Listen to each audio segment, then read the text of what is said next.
Here we are. Wherever you go, there you are. Kizer knives. Ah, you thought it was a Vanguard series knife because it had G10 on the front. Negative on that there, Roger. We've got titanium on the back. Yes, we do. So we got a frame lock knife. And we got these little anode lines through there. Give it a little bit of zing to it, to the design. You can see the over travel stop there for the lock bar. 2 screws to hold the insert in, because when you got titanium interfacing with an S35VN blade, which it says S35VN right there, you don't want that wear to occur on the titanium since it's softer, and so they put a little insert in there to interface with that so it won't wear. So that's hardened steel there, as opposed to the titanium making direct contact with the back of the blade. Yeah, this is not a flipper knife. It's black G10, titanium, frame lock. You've got a pocket clip for right hand tip up carry. Also, you can change it over to right hand tip down carry if you so desire. If you want to go left hand carry, forget about it. Forget about it. It ain't happening. But, you know, they make this knife, and this is called the V3 Vigor. Vigor. Yeah, you can get this in the Vanguard series, and so it's a liner lock then. But this one is a frame lock with titanium on the back. So that makes it more high class, I guess. Well, at least the steel is. You know, because if it's in the Vanguard series, it'll probably be VG10, I would think. Which, you know, ain't too bad. There's your designer, Kim Ning. So they got his name on there, the V3 Vigor. It's got thumb studs on it because that's what you need to open it with. And it swings open pretty good, actually. I mean, it's still fairly stiff from when I've got it because I haven't really done a lot with this knife. I've kind of messed with it here and there, but not really interfaced with it a lot. And I haven't done anything to modify it. I mean, I haven't like loosened the pivot or put oil on it or anything like that. You can see here these bronze, whatever they are, bushings, maybe. Maybe bearings. I don't know. I haven't taken it apart, so I don't know. It could be either. Kind of feels like bushings to me, but I could be wrong. In any case, you got a lot of standoffs. 1, 2, 3 going back here, holding it together. Nice stainless steel hardware, stainless steel pivot. And you know, I mean, you don't need a proprietary tool. You need a screwdriver to take this thing apart. And Torx, probably a number 6 or 7 Torx in there to open those up. And they're from both sides. Nice spacers. They're shiny. They look well done. Everything looks good here. And it's centered well. There's no lock rock there. There's no blade play on this knife. Came out of the box just fine. And, you know, with the box, I mean, the outer box, and this is the model number 403A2. So there's several different, I mean, I'm sure there's an A1 as well. 3.68 inch blade. So that's what they're talking about. There's the outer box, which is crushable. The inner box is pretty crush proof. And on the inside, you've got the paperwork and you got a microfiber cloth. But of course, the big zipper pouch comes with it as well, which is really nice. You know. So, I mean, you got all that going on. That's not too shabby. That's not too shabby. Now, this knife is pretty well priced. I mean, if you look at Blade HQ, the V3 Vigor, frame lock, blah, blah, blah, 3.75 inch stonewash, S35 VN blade, $109. So, not bad considering you get a titanium frame and S35 VN. 8.5 overall, 3 3/4 inch blade, obviously we said before. Hollow grind, drop point. And you can check the rest of it out. It's under 5 ounces in weight. And you can pause and read. Titanium framed handle. I think they're trying to say flamed handle. In any case, bead blasted pocket clip, and there's the rest of the information with the model number, etc. Yeah, I mean, it's got this compound grind here, nice stonewash, pretty thick blade stock. Let's check it out real quick. Throw down on this thing. Come here, let's go forward to this. Yeah, 4 millimeter thick. 0.15 something, 0.157, and overall thickness, oh yeah, that's pretty fat. It's not that fat, about a 1/2 inch. Okay, and that's 12.2 millimeters. Yeah, good size knife. I kind of like it, especially for the price. 3 3/4 supposedly, and it just kind of depends on where you measure it to, right?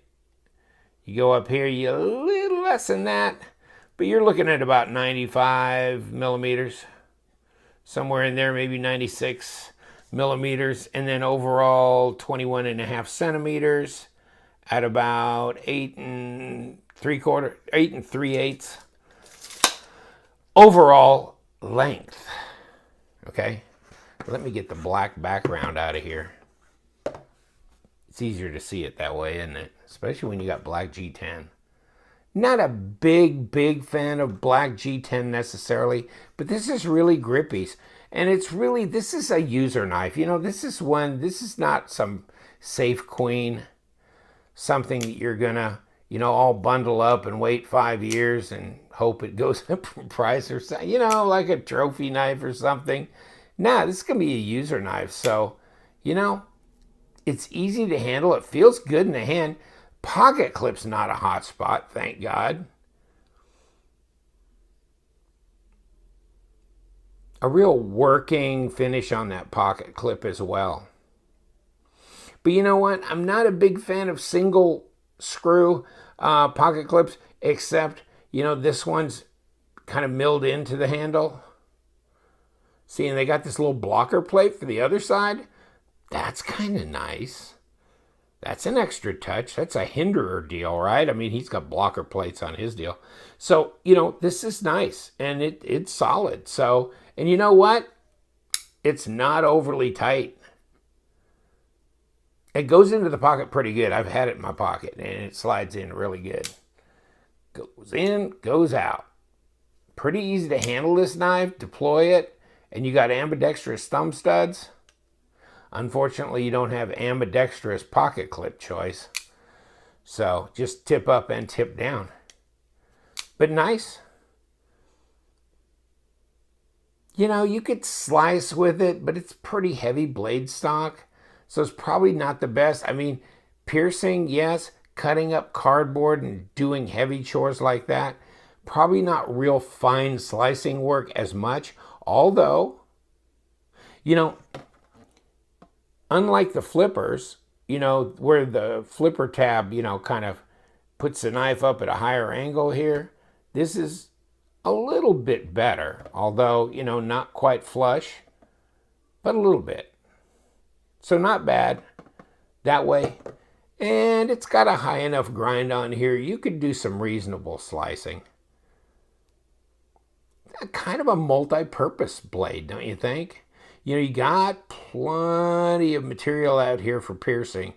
You can do some slicing.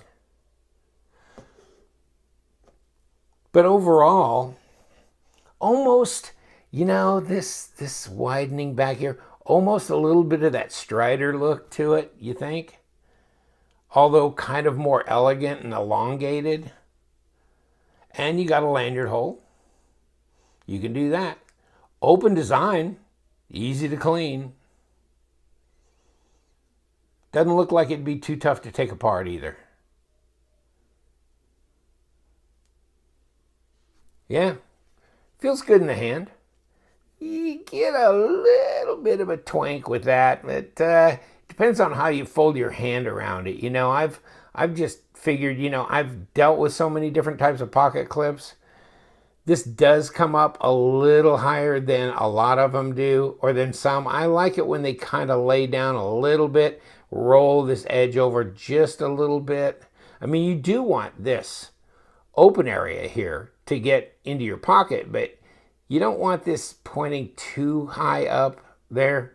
You want it to kind of maybe roll over just a little bit, and you could tweak that if you wanted to, but I can deal with that because you kind of find a comfort spot for that little area in your hand.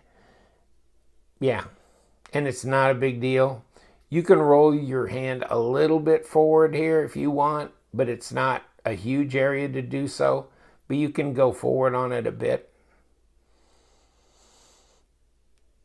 for a little bit more control on the tip for cutting chores.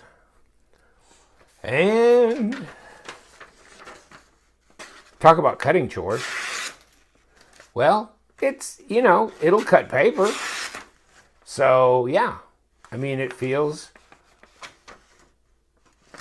pretty good. Decent working edge, like you kind of get on most knives that come to you, although some of them, ooh, a little tough, and others, scary sharp. Good scary sharp, you know? Sharp knife is a safer knife as far as I'm concerned, because at least you know what you got. The more dull it is, the more pressure you're putting to try and cut, and the more when things break loose, you have a chance of getting hurt. Yeah. So, yeah, a sharp knife is actually a safer knife. I mean, in my world, at least. Made in China, folks. Yes, it is. Good knife, though. Not bad. I mean, it just depends. If you're not into flippers, and you know, this one has really loosened up. Feels a lot more. So, you know, it'll get to the point where, yeah, you can just flick it open like that. So, not a problem. Get smoother and smoother. And I don't know. I mean, you can try and do that in the future, but it's not working for me right now. Yeah. Easier to flick. Yes, it is. Great box, pouch, all the stuff. S35VN, frame lock, flamed titanium. Hey. Pretty good little knife. Oh. Did we weigh that dog? 4.6. Fairly light. 131 grams. And 4.6. Not bad at all. Well, you got G10 on this side, so that helps. Yeah. Good looking knife. Thanks so much for joining me. Hey, we're going to have giveaways on a regular basis on this channel, so stay tuned for that. Also, table sales happen here and there, sometimes twice a month, sometimes once a month, but usually there's some pretty interesting knives and really good deals, and shipping is super fast. And, you know, this is about as used as some knives get on my channel, which is I just cut a piece of paper. And that was it. So stay with us. Subscribe if you'd like. That way you'll get noticed. When these table sales come up, things disappear quickly. So yikes, you know, you might want to jump in on that. Also have a list of people that get notified in advance of the public listing table sale, so they can private get a chance to buy knives before they go actually up on the big public video. So you can be on that list too. You just have to email me and say, put me on your advanced list. lovethemknives@gmail.com. Thank you so much. You know what we do here. We love them knives, so stay sharp.